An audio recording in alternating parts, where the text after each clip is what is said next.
অবৈধ বাংলাদেশি ছড়াছড়ি ধর্মনগরে উত্তর ও ঊনকোটি জেলায় অবৈধ বাংলাদেশিদের শক্ত ঘাঁটি হিসেবে পরিচিত সীমান্ত রক্ষী বাহিনীর কর্তব্যে গাফিলতির অভিযোগ নেই গোয়েন্দা সংস্থার কোনো খবর। এক কথায় শীতঘুমে দুই জেলার পুলিশ প্রশাসন থেকে শুরু করে গোয়েন্দা সংস্থা এর সুযোগকে কাজে লাগিয়ে একদল সক্রিয় দালাল চক্রের সহযোগিতায় ঝাঁকে ঝাঁকে অবৈধ বাংলাদেশি ত্রিপুরায় প্রবেশ করে ভারতের বিভিন্ন রাজ্যে কাজের উদ্দেশ্যে নিরাপদে পাড়ি জানাচ্ছে।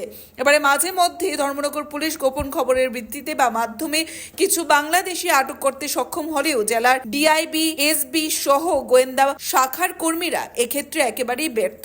আজ শনিবার একইভাবে ফের ধর্মনগর শহরের রেল স্টেশন সংলগ্ন এলাকায় 4 ব্যক্তিকে ঘোরাঘুরি করতে দেখে সন্দেহ হলে পুলিশ এদেরকে গ্রেফতার করে ধর্মনগর থানায় নিয়ে যায়। পরে তাদের জিজ্ঞাসাবাদ করে জানতে পারে পুলিশ তারা ত্রিপুরার কৈলাসহর সীমান্ত দিয়ে ত্রিপুরায় প্রবেশ করে এবং বহির্রাজ্যে কাজের উদ্দেশ্যে যাচ্ছিল বলে। ধৃতরা হলো মো হানিফ এবং ইউসুফ আলী, পারুল বেগম ও জেসমিন আক্তার। এভাবে প্রতিনিয়ত বাংলাদেশি নাগরিকরা প্রথমে অবৈধভাবে ত্রিপুরায় প্রবেশ করছে এবং পরবর্তী সময়ে ভারতের বিভিন্ন রাজ্যে শ্রমিকের কাজে ছড়িয়ে ছিটিয়ে রয়েছে। Video report, Tripura news 8।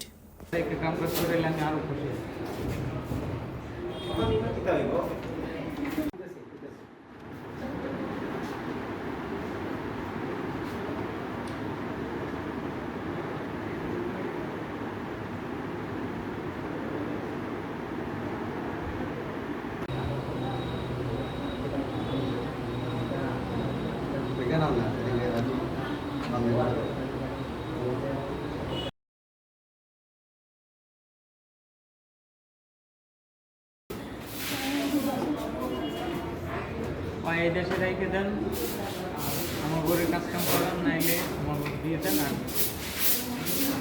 না দেওয়াটাই আমার দ্বারা সবচেয়ে বেশি ভালো। আমার এই জায়গায় রেখে কাম কাজ করে আমি আরও খুশি। সকালবেলায় আমাদের রেগুলার মোবাইল করার সময় ধর্মনগর স্টেশন রোডে এলআইসি অফিসের সংলগ্ন 4 জন লোককে সন্দেহভাজন অবস্থায় ঘোরাঘুরি করতে দেখা যায়। তো তাদের জিজ্ঞাসাবাদে জানতে পারা যায় তারা বাংলাদেশের নাগরিক। তাদের মধ্যে 2 জন পুরুষ, মোহাম্মদ হানিফ এবং মোহাম্মদ ইউনুস, আর 2 জন মহিলা। তারা কোথা থেকে কোন বর্ডার থেকে ভারতে প্রবেশ করেছে জানা গেছে?